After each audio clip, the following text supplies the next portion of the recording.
Well, good evening, ladies and gentlemen. It's Zero, back at you again with another History Buff Reacts video, and this one's a little bit different because I found this channel. It's a small channel, but I've watched one or two of his videos. They're actually really good. The link to this video is going to be in the description below. Please make sure you check it out because he could do with some support. His videos are really quite good. This is the Wackiest Assassination Attempts of the Past by Bulbasaurav, I think that's how you say it. Bulbasaurav? You'll see it when you click the link. But let's get into it. This one's a good one. These days, if you don't like a certain president, king, or any other leader, the only things you can legally do are complain about them to your friends or spend your whole day angrily tweeting at them, both of which do absolutely nothing. So some people decide to go a step further and take things into their own hands. Now most of these assassination attempts are the same. Guy gets a gun, he shoots, he misses, and everyone goes home. There's no drama, there's no uniqueness. Bullet bending. If I'm gonna see someone get killed in broad daylight, I want it to be creative, goddammit. Thankfully, there have been assassins in the past with some unique reasons and ways to kill someone. So let's talk about the weirdest assassination attempts in history. Before the video starts, only around 25% of the people who watch me are subscribed. So if you aren't subscribed, please consider subscribing to the channel. It's free and helps the channel out. Anyways, back to the video. Our first attempt was in the 200s. Jin Ki was a wandering swordsman at the time, which was basically the Uber Eats of killing people. Apparently assassinations were so common at the time that this was an actual career choice. At the time, China was broken up into many regions, and the biggest boy of the bunch was going after the smaller kingdom. So the prince of that region hired Jin Ki to kill the king of the big region, King Zeng. Now killing such an important target would be hard, but $20 is $20. So Jin Ki head out to do the job. He reached the king and tried to swing at him, but after a short sword fight with Zeng, Jin Ki was eventually wounded and taken away to be executed. Despite his one-star review, the prince unfortunately didn't get a refund. But our story doesn't end there. You see, when Jin Ki was executed, Zeng wanted all of Jin Ki's friends to be killed too, and that included this one guy called Gao Jianli. He was a musician and his favorite instrument was the lute, which apparently isn't a flute with 6 notes, but rather an instrument that looks like a guitar with a spinal fracture. When Jin Ki was killed, he had to go into hiding to protect himself. He stopped being a musician for a few years until he thought, well, there's no harm in playing the lute again, right? I mean, it's not like King Zeng is going to listen to it or anything. So he played his lute, and people liked it so much that, you guessed it, he was sent right to King Zeng's palace. Now the king immediately recognized who Gao was and was going to kill him, but was impressed by Gao's music skills, so he decided to spare his life. Just kidding, he took his fucking eyes out. Gao then became the royal musician. Hang on, so he's a really good musician. Plays the lute really well, but he knows it's his friend, so he's just like, you know what, I'm going to take the one thing you probably need to play. I'm going to take your eyes. Okay then. But he was still really angry about the whole killing your best friend and taking over the kingdom and then blinding you and forcing you to play music thing, and he wanted revenge. The king would let Gao sit really close to him while he played, so one day, Gao decided to take the opportunity. King Zeng, you killed my best friend. You took over my kingdom and you blinded me. For that, I'm going to kill you. Are you sure you're facing the right way? For some reason, Gao thought it would be a good idea to try to swing at the king, despite the fact that a lute was basically the size of a ukulele and probably would have just given the king a mild headache. And also the fact that Gao couldn't see shit. Gao unfortunately couldn't fiddle his way out of this mess, and so King Zeng decided to finally execute him. The next attempt happened in the 1800s. Giuseppe Fieschi was born on the island of Corsica in France, and he spent his whole childhood as a shepherd. He had 2 brothers, but one of them died while the other one couldn't speak, so it's safe to say he didn't have a lot of people to talk to. He joined the army, fought in war, blah blah blah, and he also had an affair with his stepdaughter. So, that's pretty cool. Anyways, after all that, he decided that he was going to kill the King of France, Louis Philippe I. Why? I don't know.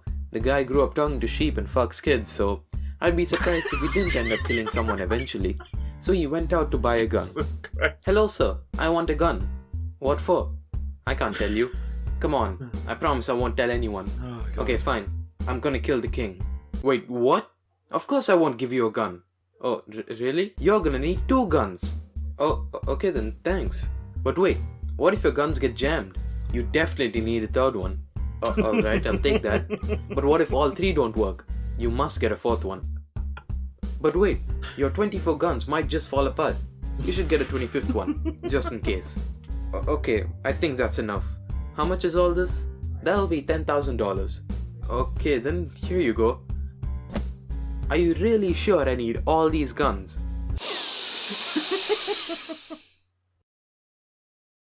What?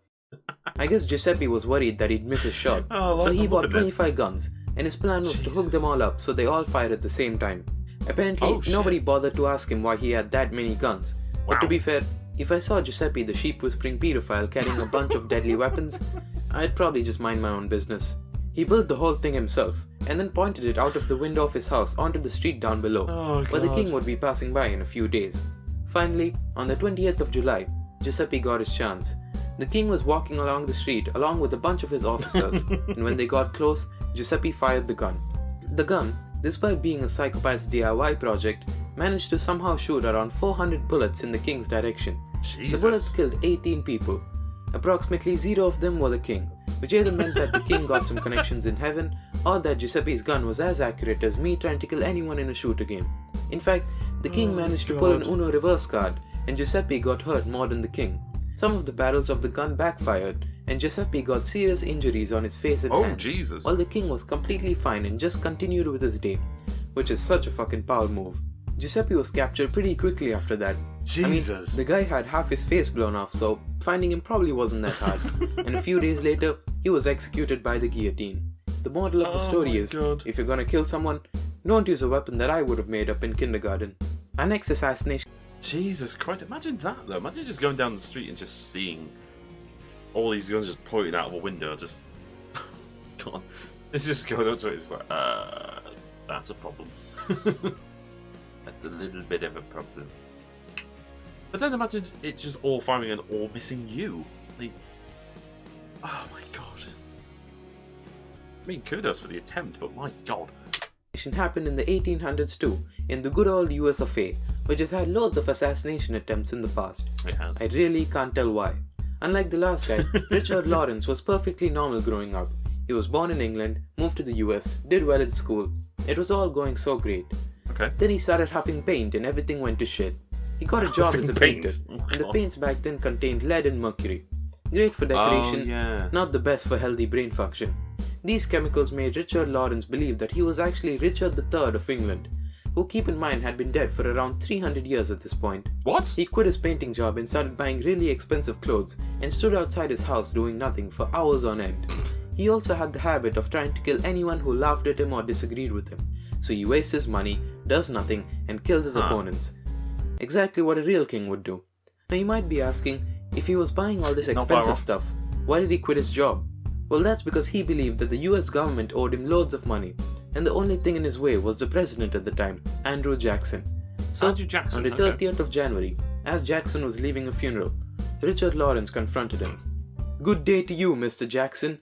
It is I, Richard III, King of England, and I am here to kill you. Prepare to die."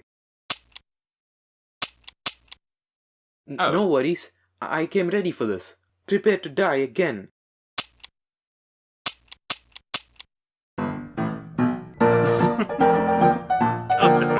Both of Richard's guns failed to work, so Andrew Jackson proceeded to beat the shit out of him with his cane. Richard was finally put in a mental hospital for this. I guess thinking you're a dead English king just wasn't a good enough reason, and he eventually died there in 1861. Our last assassination attempt wasn't done by an addled emperor or an irate engineer, but rather by the victim's own son.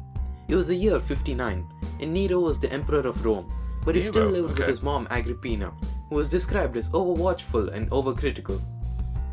"Nero, did you wash the dishes? Nero, did you mow the lawn? Nero, I told you to do your homework. Nero, you were supposed to clean your room. Nero, where's your report card? Nero, did you get Nero, what? Nero, where's my Enough to send any person mad. Wow. I'm gonna kill that goddamn woman." Agrippina must have committed the cardinal sin of telling Nero to pause an online game, and as we all know, the punishment for that is death. Nero considered just poisoning or stabbing her, but it's pretty hard to make multiple holes in someone's body look like an accident, so he decided to get more creative. His first plan was to build a machine above her bed so that when she decided to sleep, the ceiling would fall onto her and kill her. He set everything up and it almost worked, but then someone snitched on him and Agrippina found out. To be fair, I think she would have found out anyway. Nero then thought of another plan. He paid someone to crash Agrippina's boat and then invited her onto a specially made boat as an apology. Now it's probably not the best idea to get on a boat with the guy who tried to kill you just a few days ago, but Agrippina must have been like, "Nero, are you gonna kill me?" "What? No, I'd never do that." Yeah, that's good enough. Nero's new plan was to have the ceiling of the boat fall onto her and hopefully kill her. I mean, if she saw it coming the first time, I'm sure she'll fall for it the second time. Unfortunately for Nero, the ceiling did fall but missed Agrippina, and instead killed one of her servants. Nero had to come up with another plan quick, so he decided to sink the whole boat with everyone in it so he could kill Agrippina. Seems a bit excessive, but this is the same guy who burned down half of Rome to build a new palace, so I don't think he cares that much about a few extra dead people. I don't think he cares. So he ordered the captain to make a hole so the boat would sink. Finally, the boat's going under. There's no way Agrippina can get out of this. Wait, what is she doing? Sir, it appears to me that she is escaping. What? How is she doing that? The boat is sinking. Yes, sir, but it looks like she knows how to swim. Oh, forgot about that. Yep. This boat was really expensive. Agrippina managed to escape death once again and swam safely to shore.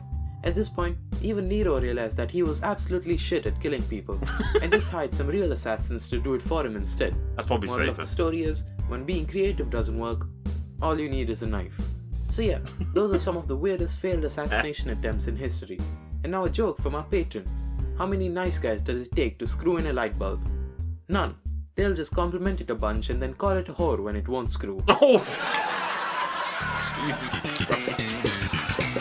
Where did that come from?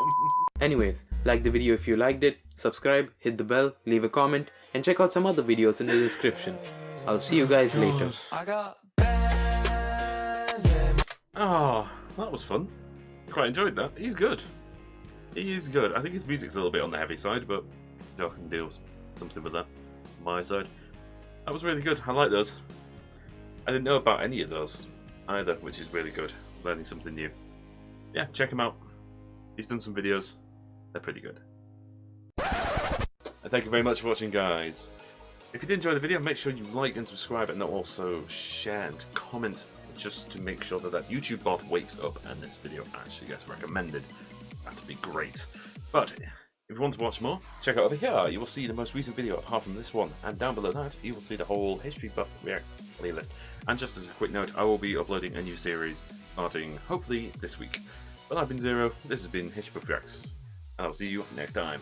Bye bye.